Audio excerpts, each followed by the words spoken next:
Hello everyone, Shri IAS academy में आपका स्वागत है। जैसा कि आप जानते हैं कि श्री आईएएस एकेडमी ने भारतीय राज्य व्यवस्था डेली क्विज सीरीज की शुरुआत की है। ऑलरेडी हमारे इसमें 2 पार्ट आ चुके हैं। ये हमारा पार्ट 3 है। उम्मीद है कि आपने उन दोनों पार्ट्स को कवर किया होगा। उसमें बताए गए क्विज के तरीके को आपने समझा होगा और आपने ये भी जाना होगा कि यूपीएससी यदि आपसे प्रश्न पूछेगी तो उन प्रश्नों को किस तरीके से आपको एलिमिनेट करना है, किस तरीके से उन प्रश्नों का उत्तर देने की आपको कोशिश करनी है। तो बिना देरी के हम अपनी आज की क्लास शुरू करते हैं ताकि आप में से किसी भी बच्चे का समय व्यर्थ ना हो। तो आज की क्लास के अंतर्गत जो हमारा पहला क्विज है वो है सरदार वल्लभ भाई पटेल को लेकर। तो प्रश्न क्या है, ध्यान से पढ़ेंगे। प्रश्न है, सरदार वल्लभ भाई पटेल के संदर्भ में निम्नलिखित कथनों पर विचार कीजिए। उम्मीद है कि आप में से अधिकांश बच्चों ने मॉडर्न इंडिया में सरदार वल्लभ भाई पटेल को लेकर पोस्ट इंडिपेंडेंस इंडिया में भी पढ़ा होगा। ठीक है, इवन जब आप इंडियन पॉलिटी की बुक पढ़ते हैं लक्ष्मीकांत, तो वहाँ पे भी पढ़ते हैं। तो ये प्रश्न कुछ उसी बेस पर बनाया गया है, मतलब पूरी की पूरी इनकी स्टोरी को कवर किया गया है प्रश्न के रूप में। ठीक है, तो अगर आपको फैक्ट याद हैं तो आप इस प्रश्न का उत्तर काफ़ी आसानी से दे सकते हैं। क्लियर हो गई बातें। तो पहली लाइन हमसे क्या कह रहा है, ये संविधान सभा की मौलिक अधिकार, अल्पसंख्यक तथा प्रांतीय मामलों की समितियों से संबंधित थे। ठीक है। दूसरा कह रहा है, इन्होंने देशी रियासतों का भारत संघ में विलय कराने में महत्वपूर्ण भूमिका निभाई। ठीक है। तीसरा कह रहा है, ये स्वतंत्र भारत के पहले उप प्रधानमंत्री और पहले गृह मंत्री थे। क्लियर? हाँ सर क्लियर। अब आपसे जो बात पूछी है इसने उस पर ध्यान दो। कह रहा है, उपयुक्त कथनों में से कौन से सत्य हैं। अर्थात यहाँ पर ये बात क्लियर है कि हमें सत्य बताना है, ना कि असत्य। ठीक है, तो अब ध्यान से बताओ मुझे, जब आप इस क्वेश्चन को आपने पढ़ा तो क्या आपको ये चीज़ नहीं पता चली कि सर ये तो हमने सुना था कि इन्होंने देशी रियासतों के संदर्भ में बहुत बड़ी भूमिका निभाई, मतलब हमारा दूसरा कथन तो सही है, पहली बार में ही समझ में आ गया।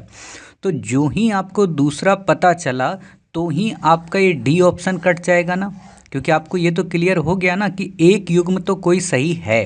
ठीक है, तो ये कट गया।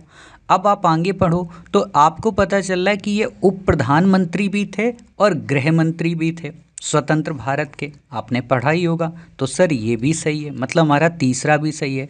अर्थात अब हमारे 2 युग्म सही हैं। तो जब 2 युग्म सही हैं तो ये वाला भी कट गया। ये होता है तरीका। देखो होता क्या है कि हम लोग अचानक से प्रश्न देखते हैं और उसके ऑप्शन को देखते हैं और तुरंत सॉल्व करने लग जाते हैं, जबकि ये एक प्रोसेस से होता है। उत्तर का मतलब है कि जो भी गलत उत्तर हैं आप उनको काटते जाओ, सही उत्तर अपने आप आ जाएगा। हम क्या सोचते हैं कि सही उत्तर को ढूंढो। देखो सही उत्तर कभी नहीं ढूंढा जाता है। विकल्प का मतलब ही क्या है, विकल्प का मतलब ही यही है कि आप दिए गए प्रश्नों के विकल्पों को पढ़ें, उनको बेस बना के जो भी ऑप्शन है उनको एलिमिनेट करते जाएं। बच्चा ये सोचता है कि वो पहले पूरी की पूरी जानकारी इकट्ठा कर ले और कंफर्म हो जाए। नहीं, जितनी आपको जानकारी है प्रश्न के विकल्पों में उतने का उपयोग करके आप सही उत्तर तक पहुँचें। ठीक है, तो अब आपने इतना एलिमिनेट कर दिया। अब आप मुझे बताइए, अब आपके पास केवल 2 ऑप्शन बचे और 2 ऑप्शन की वैधता तभी पता चलेगी जब आपको पहले का पता चल जाए। ठीक है, तो आपने फैक्ट के रूप में जब आप समितियों को पढ़ते हो और पढ़ते हो कि भारत के संविधान में लगभग 15 समितियां थीं छोटी बड़ी मिला के, तो इन 15 समितियों में जब आप पढ़ते हो तो ये देखते हो ना कि मौलिक अधिकार के जो हेड थे, अल्पसंख्यक के जो हेड थे, प्रांतीय मामलों के जो हेड थे वो सरदार वल्लभ भाई पटेल थे। ठीक है, और संघीय मामलों के जो हेड थे वो पंडित जवाहरलाल नेहरू थे। क्लियर हो गई बातें। तो ये बात भी हमारी सही है, अर्थात ये ऑप्शन भी हमारा कट गया। अब देखो ये 3 कट गए, ऑटोमेटिक आपका आंसर निकल आया कि सर इसका विकल्प सी सही होगा, मतलब इसमें तीनों के तीनों जो युग्म हैं वो सही हैं। क्लियर हो गई बातें? हाँ सर क्लियर हो गई। तो ऐसे आपको यहाँ पे याद रखने की आवश्यकता है। उम्मीद है आपको इस प्रश्न का उत्तर मिल गया। अब आगे चलते हैं अगले क्वेश्चन को। अच्छा ये आंसर देखो हमने यहाँ पे दे दिया है ना, तो आप डिटेल में पढ़ लेना, इसमें क्या नया कुछ बताने की ज़रूरत है। ठीक, अगला क्वेश्चन देखो, ये क्वेश्चन आपका कॉमन सेंस पे आधारित है। ठीक है, जब भी ऐसे प्रश्न आपको यूपीएससी में मिले तो इसमें बस आप अपना कॉमन सेंस लगाना और कुछ भी मत लगाना। अगर आपने कॉमन सेंस नहीं लगाया तो फिर गड़बड़ हो जाएगा, ठीक है। कॉमन सेंस चाहिए। दिखने में प्रश्न बड़ा कठिन लग रहा होगा, आपको लग रहा होगा अरे यार इतने फैक्ट हमको कहाँ से याद हैं, और अभी देखना आप खुद ही उत्तर देने लगोगे कि हाँ सर ये तो हमने सुना था, ये तो हमने सुना था, ठीक है। तो ध्यान से देखो प्रश्न क्या कह रहा है। प्रश्न कह रहा है स्वतंत्रता पश्चात यानी कि आज़ादी के बाद बने अंतरिम मंत्रिमंडल में निम्नलिखित में से कौन कौन शामिल थे। एक बात मैं यहाँ क्लियर कर दूं, अंतरिम का मतलब क्या होता है। अंतरिम का मतलब होता है अस्थाई, ठीक है। अस्थाई का मतलब नॉन परमानेंट, मतलब जो अभी फिक्स नहीं है, कुछ पल के लिए है, कुछ समय के लिए। ऐसा क्यों मैं बोल रहा हूँ, आपको पता होना चाहिए कि 1947 में जब हमको आज़ादी मिली थी, ठीक है, तो उसके पहले संविधान सभा का गठन कर दिया गया था 1946 में, आपको पता होगा। तो संविधान सभा एक तरीके की संसद के रूप में कार्य कर रही थी। तो अब संसद होगी तो कॉमन सी बात है वहाँ मंत्रिमंडल होगा। क्यों? क्योंकि हमने ब्रिटेन की संसदीय प्रणाली के आधार पर सारी व्यवस्थाएं बना रखी थी, ठीक है। और 1935 के अंतर्गत अपने आप को शासनाधीन कर रहे थे, ठीक है। तो यहाँ पर 1946 में जब बना तो ये हुआ कि हम किसको सरकार में रखें। तो एक नॉन परमानेंट के रूप में जब तक संविधान नहीं बन जाता तब तक एक सरकार बनाई गई, जिसको अस्थाई सरकार कहा गया, क्योंकि वो जनता के द्वारा चुनी नहीं गई थी प्रत्यक्ष रूप से, इसलिए उसका नाम अंतरिम रखा गया। और यही चीज़ आप कहाँ देखते होगे, यही चीज़ आज के समय आप जब देखते होगे, जब कोई सरकार अपना कार्यकाल पूरा कर रही होती है और अंतिम कार्यकाल के दौर में आ रही होती है तो वो एक बजट जारी करती है, जिसको आप नाम जानते होगे अंतरिम बजट, क्योंकि वो फिक्स नहीं होता। आपने देखा होगा अभी 2024 में ही प्रधानमंत्री मोदी जी के यहाँ कैबिनेट में जो निर्मला सीतारमण जी हैं, उन्होंने 1 फरवरी 2024 को जो बजट जारी किया उसका नाम रखा गया था अंतरिम बजट। क्यों? क्योंकि मोदी जी का अंतिम मतलब सेशन था, ठीक है। लेकिन जो ही सरकार जीत कर आई, ठीक है, उसके बाद फिर से बजट जारी किया गया, वो बजट था। क्लियर? तो अंतरिम जहाँ भी शब्द आपको मिलेगा कंफ्यूज मत होना। और यही चीज़ आपको देखते होगे अंतरिम बजट और लेखानुदान में क्या अंतर है ना, वो चीज़ें आप पढ़ते होगे, वो अलग चीज़ है, इकोनॉमी का सब्जेक्ट है, बट मैंने आपको क्लियर करा दिया। तो अंतरिम का मतलब आप समझ गए, इसी में आपका पूरा उत्तर है कि यहाँ पर अस्थाई लोगों को यहाँ पे रखा गया। तो अब कॉमन सेंस बताओ, अस्थाई में वो सभी होंगे ना जिन्होंने आज़ादी के दौर में भूमिका निभाई होगी। तो अब आप मुझे बताइए, ठीक है, हो सकता है आप रफ़ी अहमद किदवई का नाम न जानते हो, लेकिन क्या आप राजकुमारी अमृत कौर का नाम नहीं जानते? जानते हैं सर, राजकुमारी अमृत कौर का। अब आप में से जिन बच्चों ने राज्यसभा टीवी या कहें आज के समय में जो संसद टीवी है, ठीक है, इसमें एक प्रोग्राम आता था पहले, संविधान की सीरीज आती थी, लगभग 11 पार्ट इसमें होंगे, 10 से 11 पार्ट, ठीक है। उसमें राजकुमारी अमृत कौर, सरोजनी नायडू, इनको दिखाया गया है, ठीक है। तो आप उसमें देखिएगा कि राजकुमारी जो अमृत कौर हैं, ये चर्चा में इसलिए भी रहीं क्योंकि हमारे यहाँ उपाधियों का अंत हो गया था, लेकिन नाम इनका हमेशा राजकुमारी रखा जाता था, ठीक है। तो ये इसलिए चर्चा में थी, इन्होंने वहाँ पे क्वेश्चन रेज किया था कि हमको राजकुमारी मत कहो, ठीक। तो ये तो थी, तो दूसरा सही है। अब देखो दूसरा कहाँ है, इसमें है और इसमें है, मतलब इसमें दूसरा नहीं है, इसमें दूसरा नहीं है, कट गया क्वेश्चन आपका, ठीक। कल ही आपने पढ़ा था कि गोपाल स्वामी अयंगर जैसे पर्सन थे, ठीक है।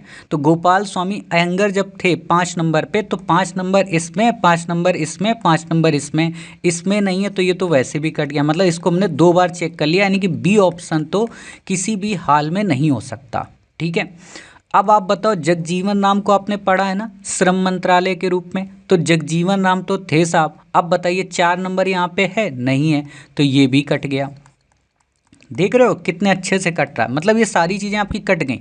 अब आपके पास यहाँ पे क्या बचा, 2, 4, 5 और ये उपयुक्त सभी, मतलब 5 ऑप्शन है। तो 1 यहाँ पे नहीं है और 3 नहीं है, ठीक है, और 6 नहीं है, 1, 3, 6 नहीं है। आप मुझे कॉमन सेंस बताइए, क्या जॉन मथाई को आपने नाम नहीं सुना था? सुना है आपने कि अंतरिम सरकार में मंत्री थे, ठीक है, कैबिनेट में। श्री गाडगिल के बारे में आपने नहीं सुना है? गाडगिल फार्मूला जब इकोनॉमी में आप पढ़ते हो, ठीक है, तो ये भी थे, तो ये तो कॉमन सेंस बात है ना, 3 6 थे, एक हो सकता है कोई ना हो, लेकिन 3 6 थे, और जब 3 6 होंगे तो सी ऑप्शन तो ऑटोमेटिक आपका नहीं होगा ना, यानी कि आपका डी ऑप्शन, अर्थात उसमें अंतरिम मंत्रालय के अंतर्गत ये सब के सब क्या थे, मंत्री थे। ठीक है, और आपको पता हो ये जॉन मथाई किस में थे, उद्योग मंत्रालय के अंतर्गत। ठीक है, तो आप जानते हो, तो ऐसे प्रश्नों को एलिमिनेट किया जाता है। मैं देखो आपको बस इस क्विज सीरीज के जरिए आपको नॉलेज देना नहीं सिखा रहा हूँ, नॉलेज तो आप हमारी जीएस की क्लास में लेते हो, मैं आपको बस ये सिखाना चाहता हूँ कि जो प्रश्न आपके लिए अपठनीय है, पढ़ा हुआ नहीं है, उसमें कॉमन सेंस का यूज करके आप अपने उत्तर तक कैसे पहुँच सकते हैं, क्योंकि उत्तर तक आपको पहुँचना है ही। ठीक है, तो इस तरीके से आप यहाँ पे इसका आंसर निकाल सकते हो, बाकी आपको यहाँ पे कोई दिक्कत नहीं होगी। तो उम्मीद है आपको इस प्रश्न का उत्तर पता चल गया। इस प्रश्न का उत्तर है हमारा डी। ठीक, अब बाकी आप यहाँ पे लिख सकते हो कि जगजीवन राम किस मंत्रालय से थे, गोपाल स्वामी अयंगर का संबंध प्रारूप समिति में कहाँ से था, क्या नहीं था, है ना, कृष्ण स्वामी अय्यर, ये सारी चीज़ें आप पढ़ लीजिएगा। ठीक, अब यहाँ पे देखो ये सारे मंत्रालय हैं। ठीक है, तो आप पढ़ लेना कि रक्षा मंत्रालय किसके हाथ में था, मौलाना अबुल कलाम आज़ाद क्या थे, सी राजगोपालाचारी कौन थे, है ना, ये बेसिक अब आपको पढ़ना है, तो इन्हीं को आप शॉर्ट नोट्स में बना लेना। अम्बेडकर के बारे में आप लिख सकते हो, प्रारूप समिति के बारे में। ठीक है, तो इससे आपका एक तरीके का यहीं पे कॉन्सेप्ट तैयार हो जाएगा। ठीक, हाँ सर ठीक है, बाकी आपको यहाँ पे याद नहीं रखना है।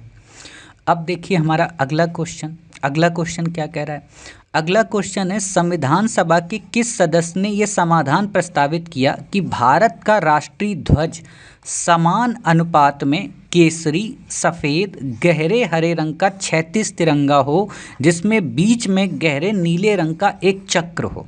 ठीक है, ये एक फैक्चुअल क्वेश्चन था। ठीक है, तो फैक्चुअल क्वेश्चन होने के कारण आपको बस इसमें फैक्ट याद रखना है कि ये संबंध किससे था, तो पंडित जवाहरलाल नेहरू ने ये बात कही थी। ठीक, इससे पहले जो हमारे यहाँ ध्वज हुआ करता था उसमें नीले रंग का चक्र ना होके वहाँ पे चरखा होता था, और चरखा वास्तव में क्या है, आज़ादी का प्रतीक है। ठीक है, गांधी जी के कारण, और वैसे भी चरखा जो था वो भारत में एक तरीके से आप कह सकते हो आत्मनिर्भर भारत की पहचान है। क्लियर हो गई बातें, हाँ सर क्लियर हो गई। जैसे आपने देखा होगा भारत का जो स्वच्छ भारत अभियान है उसमें गांधी जी का चश्मा रखा गया है। ठीक है, स्वच्छ भारत अभियान के अंतर्गत गांधी जी का चश्मा है, तो वो स्वच्छता का प्रतीक है, ताकि हमें नज़रों में साफ साफ दिखे। ठीक, तो ये बातें तो आप जान गए। चलिए अब इतनी बातें जब आप जान गए तो अब बेसिक चीज़ें इनकी बात करते हैं तीनों की। तो सरदार वल्लभ भाई पटेल के बारे में तो अभी अभी आपने पढ़ा था। ठीक है, अब मॉडर्न इंडिया से यहाँ पे आप लिंक कर लो, बारदोली सत्याग्रह से संबंधित थे। क्या गांधी जी को चंपारण में मिले थे? नहीं, ये खेड़ा आंदोलन में गांधी जी को मिले थे। ठीक है, कराची अधिवेशन की इन्होंने अध्यक्षता की थी। क्लियर हो गई, और उसी कराची अधिवेशन में मूल अधिकारों की बात की गई थी। क्लियर हो गई बातें। कराची अधिवेशन कब हुआ था? गांधी इरविन समझौते के बाद हुआ था। ठीक है, और कराची अधिवेशन में ही ये बात हुई थी कि कांग्रेस अब क्या करेगी, गोलमेज सम्मेलन में पार्टिसिपेट करेगी। ये सारी चीज़ें लिंक हो गई, हाँ सर लिंक हो गई। अब बात आती है डॉक्टर राजेंद्र प्रसाद जी की। डॉक्टर राजेंद्र प्रसाद जी के बारे में क्या खास बात है? भारत के पहले राष्ट्रपति हैं। ठीक है, दूसरी खास बात क्या है, ये इकलौते राष्ट्रपति हैं जो 2 बार निर्वाचित हुए। तीसरी खास बात क्या है कि ये संविधान सभा के अध्यक्ष बनाए गए। अध्यक्ष में भी स्थायी अध्यक्ष थे। ठीक, हाँ सर क्लियर हो गई। B.R. अम्बेडकर साहब के बारे में क्या बात है कि ये इनको प्रारूप समिति का हेड बनाया गया। ठीक है, इनकी कई सारी संस्थाएं, कई सारी पुस्तकें हैं, जैसे बहिष्कृत भारत, बहिष्कृत हितकारिणी सभा, है ना, ये चीज़ें आपने पढ़ा होगा। ठीक, जवाहरलाल नेहरू के बारे में तो आप जानते ही हो। क्या जानते हो जवाहरलाल नेहरू के बारे में? कि इन्होंने जो लाहौर अधिवेशन था जिसमें पूर्ण स्वराज की बात की गई थी, उसकी इन्होंने अध्यक्षता की थी। राष्ट्रीय नियोजन समिति के ये क्या बने थे? हेड बने थे। आज़ाद भारत के पहले प्रधानमंत्री बने थे। ठीक है, तो ये बेसिक चीज़ें आपको पता। और एक और बात, जब भारत आज़ाद नहीं हुआ था तो इनका पद कौन सा था? उप प्रधानमंत्री का। ठीक है, जब भारत आज़ाद नहीं हुआ था, जब लॉर्ड माउंटबेटन थे, क्योंकि उस समय प्रधानमंत्री ब्रिटेन के ही प्रतिनिधि को माना जाता था। ठीक है, तो ये सारी चीज़ें आपको पता होनी चाहिए। अब बात करते हैं इस तिरंगे की। तो आपने तिरंगे को देखा होगा तो उसमें एक समान अनुपात का मतलब क्या है? ये तीनों लाइनें बराबर होनी चाहिए। जैसे ये चौड़ी हो गई, ठीक है, तो ये तीनों लाइनें कुछ ऐसे बराबर होनी चाहिए, बीच में चक्र। अब आपसे इंटरव्यू में क्वेश्चन पूछा जा सकता है कि इसमें जो रंग है, जैसे केसरिया रंग है ना, जो गाना भी आया था, जो क्या मूवी थी उसका नाम नहीं मुझे याद है, शायद शाहरुख खान की जो मूवी आई थी है ना, जवान या शायद तूफान, जो भी हो, तूफान तो नहीं थी हालांकि, जिसमें दीपिका पादुकोण है, तो उसमें केसरिया रंग को लेकर विवाद हुआ था। तो इंटरव्यू में आपसे क्वेश्चन पूछा जा सकता है कि भारत के ध्वज में जो ये 3 कलर हैं, ठीक है, केसरिया हो गया, सफ़ेद हो गया, लाल हो गया, इसका क्या अर्थ है। तो आपको पता होना चाहिए कि भारत के ध्वज में जो केसरिया रंग है वो देश की ताकत या कह सकते हो शक्ति है ना, ताकत और साहस का प्रतीक होता है। केसरिया किस चीज़ का प्रतीक है? शक्ति, साहस और ताकत का प्रतीक, ठीक है। सफ़ेद जो इसमें रंग है वो हमारे यहाँ शांति और सत्य का प्रतीक है। शांति और सत्य मतलब हम ईमानदार लोग हैं और हम बुद्ध की धरती का पालन करते हैं, बुद्ध के विचारों को अपनाते हैं। कहते हैं ना, मोदी जी ने एक स्टेटमेंट दिया है कि आज का भारत ने दुनिया को बुद्ध दिया है, युद्ध नहीं, ठीक है। तीसरा हमारे यहाँ क्या है? हरा, ठीक है। हरा क्या कहता है? उर्वरता या भूमि, ठीक है, या खुशहाली या शुभता, है ना। आप पढ़ते हो ना गीत हमारा, वंदे मातरम सुजलम सुफलम मलयज शीतलम सस्य श्यामलम मातरम, है ना। तो वहाँ पर ये लाइन आती है। तो आपसे प्रश्न पूछा जाएगा तो आप इस तरीके से आप इसका उत्तर दे दोगे। अब जो आजकल के जो कट्टर राष्ट्रवादी हैं, ठीक है, तो वो क्या कहेंगे? केसरिया किसका प्रतीक है? हिंदुत्व का। सफ़ेद किसका प्रतीक है? जैनिज़्म का। हरा किसका प्रतीक है? मुसलमानों का। मतलब मुझे आज तक एक चीज़ नहीं समझ में आई अपने देश में कि हमारे देश में जो क्या बोलते हैं गाय है ना, उसको हिंदुओं का प्रतीक माना जाता है और जो बकरा है वो मुसलमानों का प्रतीक माना जाता है। हमारे यहाँ जो खजूर है, ठीक है, उसको मुसलमानों का प्रतीक माना जाता है और हमारे यहाँ जो क्या कहते हैं आम या अन्य जो हमारे यहाँ फल हैं, ड्राई फ्रूट्स हैं, उनको हम क्या कहते हैं कि वो हिंदुओं का प्रतीक है। अजीब बात है ना। जैसे नारियल, खजूर मान लो मुसलमानों का प्रतीक क्योंकि वो रोज़े रमज़ान के टाइम पे खाते हैं, और नारियल हिंदुओं का प्रतीक। सब हवाबाजी हमारे देश की, ठीक है। तो इन चीज़ों से आपको बचना है। आपको सीधा सा ये कहना है कि सर शक्ति, ताकत और साहस का प्रतीक है। एक आप यहाँ पे और चीज़ सोच सकते हो, वो क्या कि जो केसरिया रंग है वो हमारे यहाँ सेना का प्रतीक है ना। मतलब हमारे यहाँ सेना, क्योंकि सेना के अंदर शक्ति होती है, साहस होता है, ताकत होती है, वो दुश्मनों से लड़ती है, ठीक है। तो केसरिया उसका प्रतीक है। सफ़ेद जो है वो हमारे यहाँ संतों का प्रतीक है, संत महात्मा जो हमारे देश के हैं उनका प्रतीक है। और जो हमारे यहाँ हरा रंग है वो हमारे यहाँ के किसानों, अन्नदाता का प्रतीक है। तो ये भी आप कर सकते हो। और इन चीज़ों को जानते हो कहाँ आप यूज करोगे? ऐसे राइटिंग में, वहाँ बहुत काम की चीज़ें होती हैं। और आजकल के ऐसे आप देख ही रहे हो, यूपीएससी कितने थिंकिंग बेस पे पूछ रही है। तो अगर आपके अंदर इतनी सामर्थ्य है या आपके अंदर इतनी समझ है तो आप काफ़ी अच्छे से इन प्रश्नों का उत्तर दे सकते हो और ऐसे भी अच्छे से आप राइट डाउन कर सकते हो, ठीक। तो उम्मीद है आप मेरी बात समझ गए। तो देखते हैं अपने अगले क्वेश्चन को। ये तो आप पढ़ ही लोगे, है ना। 22 जुलाई 1947 को भारतीय राष्ट्रीय ध्वज को अपनाया गया था। आपको पता होगा इसके हेड कौन थे? पिंगली वेंकैया, है ना। वो एक स्वतंत्रता सेनानी थे। उन्होंने ही स्टडी लगभग 30 देशों के ध्वज की उन्होंने स्टडी की थी, ठीक है। और उसके आधार पे फिर भारत के ध्वज की बात की। अब आप मुझे कमेंट बॉक्स में बताओ, आपके रूम में मैप लगा होगा और मैप में हर देश के झंडे लगे होंगे, हो सकता है ना भी लगे हों तो आप एक काम करके मुझे सर्च करके बताना, ठीक है। चाहे मैप से सर्च करके बताना कि जैसा भारत का ध्वज है 3 कलर, ठीक है, चक्र बीच से हटा दो, जैसा भारत का ध्वज है वैसा किन किन देशों का ध्वज है, ठीक है, चक्र को हटा के। मतलब किस में केसरिया और हरा और सफ़ेद कलर दिखता है, किन किन देशों में, कमेंट करके आप बताना, ठीक है। देखते हैं। देखो ये चीज़ें एक्टिविटी हैं, इससे आपके अंदर सर्च करने का एक माहौल, एक काबिलियत मतलब आएगी, ठीक है। तो आगे का क्वेश्चन पढ़ें इससे पहले एक बेसिक जानकारी आपको हम दे दें।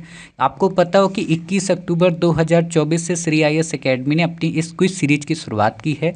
ये हमारे ऐप पे, श्री IAS एकेडमी के ऐप और यूट्यूब चैनल दोनों पे पब्लिश होती है।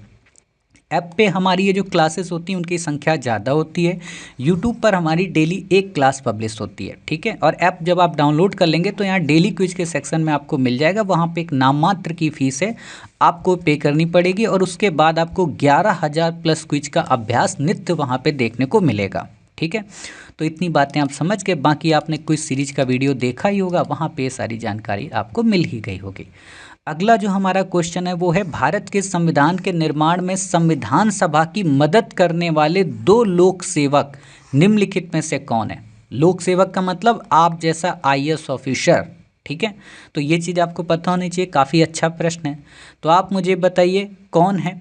आपने ये नाम तो सुना है ना, BN राव का, इतना तो आपने सुना ही था कि BN राव के बारे में सर हम जानते हैं।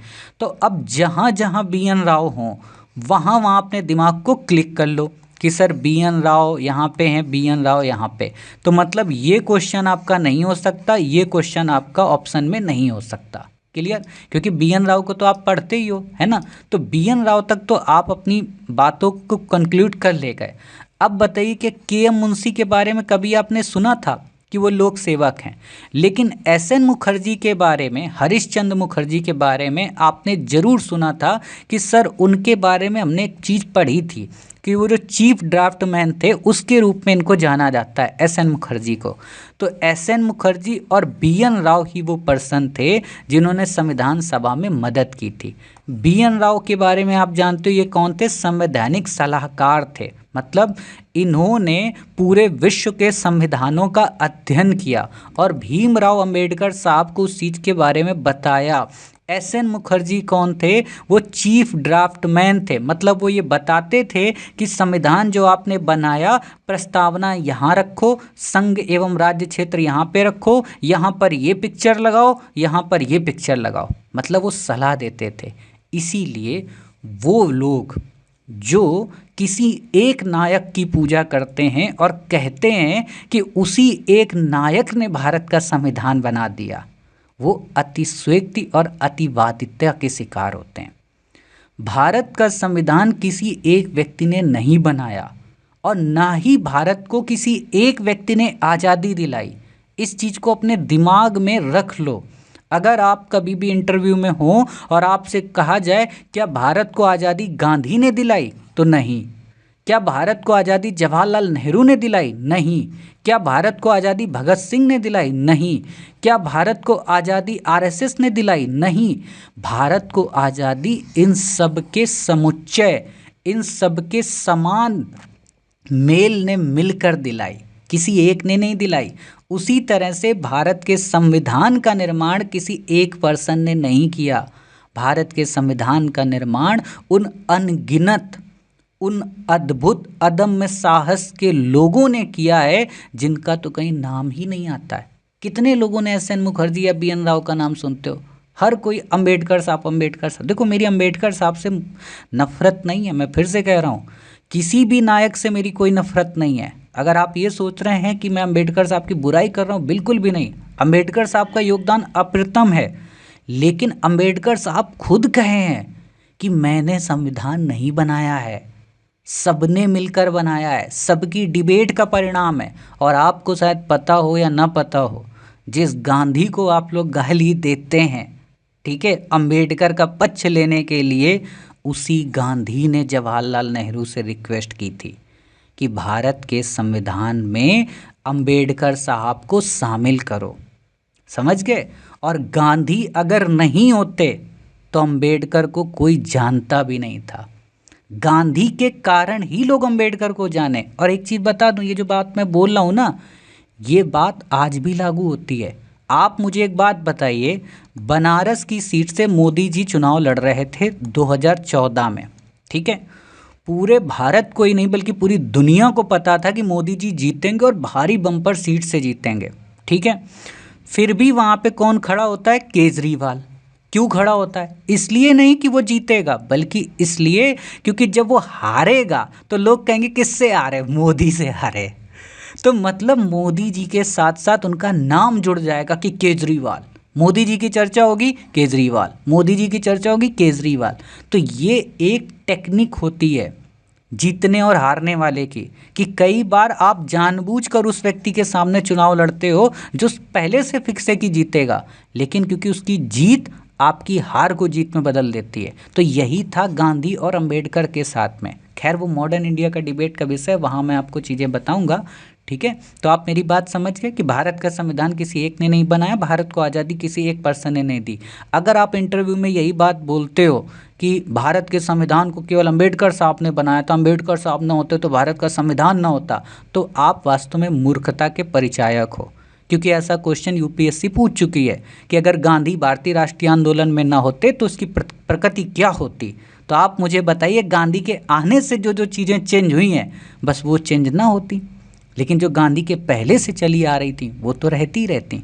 ठीक है, तो ऐसे क्वेश्चन से आपको बचना है। और वैसे भी आप यूपीएससी के एस्पायरेंट हो, पूर्वाग्रह में ग्रसित मत होना, किसी भी व्यक्ति का दामन मत थामना, किसी आइडियोलॉजी में मत फंसना, क्योंकि आप भारत का प्रतिनिधित्व करते हो और भारत में धर्म, मूल, वंश, जाति, लिंग आधार पर भेदभाव नहीं होता है ना। आजकल के लोग मैंने देखा है आईएएस बन जाते हैं लेकिन कूपमंडुकता का शिकार होते हैं। जैसे अभी एक वीडियो वायरल हो रहा है, आपने देखा होगा, ठीक है, ट्विटर पर ट्रेंड कर गया, मैंने देखा टीना डोबी जी को लेकर और वहाँ के विधानसभा के विधायक को लेकर। ठीक है, टीना डोबी जी आजकल आप देख रहे होंगे कि बीकानेर के क्षेत्र में क्या कहते हैं, स्वच्छता अभियान खूब तेज़ी से चला रही हैं। बीकानेर या बाड़मेर मुझे ज़्यादा क्लियर नहीं है। ठीक है, तो वहाँ पे आपने देखा होगा कि विधायक साहब आते हैं और 30 सेकेंड का शायद एक वीडियो क्लिप होती है, उसमें 5 बार टीना डोबी जी हाथ जोड़कर बार बार रिक्वेस्ट कर रही होती वहाँ पे। अब वीडियो वायरल कर दिया गया। वीडियो क्या वायरल किया गया? वीडियो वायरल किया गया टीना डोबी जी एससी हैं इसलिए देखो उनको आज भी झुकना पड़ रहा है, चाहे जितना आप पढ़ लो लेकिन झुकना पड़ता। अरे यार, गजब के मूर्ख हमारे देश के लोग हैं। मतलब भारत को पहले धर्म पे बांट रहे, अब जाति पे बांट रहे हो। ठीक है, अरे टीना डोबी जी एक आईएएस ऑफिसर हैं। आईएएस का मतलब क्या होता है? लोक सेवक। लोक सेवक का मतलब जनता का सेवक। जनता का सेवक का मतलब जनता का प्रतिनिधि कौन है? जनता का प्रतिनिधि वहाँ का विधायक है और ये सेवक हैं। तो सेवक का मतलब क्या होता है? नौकर, और इसको नौकरशाही हम बोलते हैं। तो नौकर का काम क्या होता है? उस जनता का जो प्रतिनिधि उसके सामने झुकना ना। मोदी जी आप एक बात बताइए, सबके सामने झुकते हैं, दंडवत प्रणाम करते हैं, जबकि सबसे पावरफुल पर्सनालिटी है लेकिन फिर भी तो झुकता है। मोदी जी हर एक कम्युनिटी के व्यक्ति के पैर धोते हैं। एससी कम्युनिटी के व्यक्ति को, मजदूरों को बुला के पैर धो रहे थे। तो क्या वो मोदी जी की मतलब क्या हो गई, गरिमा गिर गई? गजब के डुअल कैरेक्टर के लोग हैं। तो ये चीज़ों से आपको बचना है भाई। ये सेवक हैं, इनको सेवा करनी है ना। और ये जो विधायक है वो भी तो जनता के पैर छूता है। भारत में कोई सर्वोच्च नहीं है, कोई राजा नहीं है। मोदी जी की बात मुझे भले भले प्रैक्टिकल रूप में मोदी जी नहीं करते हैं, है ना, लेकिन मोदी जी एक दिखावे के रूप में तो कहते हैं ना कि मैं जनता का सेवक हूँ। तो यही बहुत बड़ी बात होती है भाई। तो ये चीज़ समझनी है आपको भी, इंटरव्यू में पूछा जा सकता है क्योंकि बहुत तेज़ी से ट्रेंड हुआ था 4 दिन। तो आप बताइएगा सर कि एक सिविल सेवक जनता का सेवक होता है और जनता का जो प्रतिनिधित्व कर रहा है, जनता किससे क्वेश्चन पूछेगी? टीना डोबी जी से या अपने विधायक से? विधायक से पूछेगी ना। तो विधायक के सामने अगर हाथ जोड़ रही हैं वो विनम्रता। और वैसे भी हमारे देश में यार झुकना कब से अपमान का विषय हो गया। हमारे देश में तो विनम्रत गांधी तो पूरी मतलब 20 साल के आंदोलन में, 25 साल के आंदोलन में झुक झुक कर ही खड़े हुए। तो ये चीज़ें आपको समझनी है। खैर क्वेश्चन पे आते हैं अपने अंतिम। आज कुछ ज़्यादा ही डिबेट होगी क्योंकि देखो ऐसे सब जब चीज़ें देखते हैं ना तो ये होता है कि बता दें आपको, आपके अंदर का दिमाग थोड़ा ओपन हो जाए, उस कूपमंडूकता से आप बाहर निकलें। ठीक, क्वेश्चन है 15 अगस्त 1947 को भारत के स्वतंत्र होने और 26 जनवरी 1950 को उसके द्वारा स्वयं को प्रभुत्व संपन्न लोकतंत्रात्मक गणराज्य घोषित किए जाने के बीच की अवधि में भारत सरकार किसके उपबंधों के अधीन कार्य करती रही? अभी अभी मैंने आपको बताया कि भारत शासन अधिनियम 1935 के अंतर्गत अपने आप को अधिनियमित करती रही। ठीक है, कंफ्यूज यहाँ पे हो सकते हो ये 1947 वाले से, तो इससे आपको बच के रहना है। अब आप मुझे बताइए 1935 का जो भारत शासन अधिनियम था उसकी खास बातें क्या थी, मोटी मोटी। वैसे जब आप मॉडर्न इंडिया के कुछ करोगे तो वहाँ ऐतिहासिक पृष्ठभूमि कराऊंगा। देखो मैंने पॉलिटी में ऐतिहासिक पृष्ठभूमि नहीं रखा है क्योंकि वो मॉडर्न का पार्ट है, तो जो भी पॉलिटी के भी क्वेश्चन होंगे वो भी वहाँ पे हम कवर कराएंगे, ठीक। तो 1935 के अधिनियम की खास बात क्या थी कि जो इसकी अवशिष्ट शक्तियाँ थीं वो गवर्नर जनरल को प्राप्त थी, क्वेश्चन आ चुका है, ठीक है। दूसरी खास बात कि इसमें केंद्र में द्वैत शासन आता है और प्रांतों में स्वायत्तता आती है, क्लियर बात।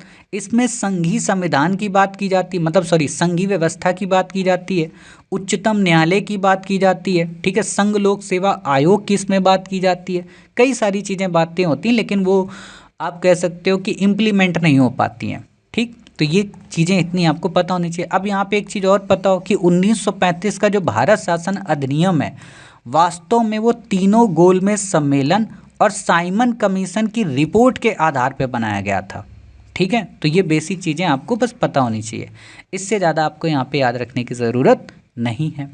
क्लियर हो गई बातें? हाँ सर क्लियर हो गई। ये चीज़ें आप यहाँ पे पढ़ लेना, इससे ज़्यादा आपको क्या ही हम बताएं, ठीक।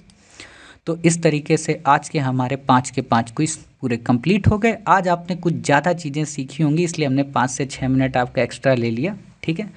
तो मिलते हैं अपने नेक्स्ट क्विज की सीरीज में। अपना ख्याल रखिए, स्वस्थ रहिए। जय हिंद, जय भारत, वंदे मातरम, भारत माता की जय।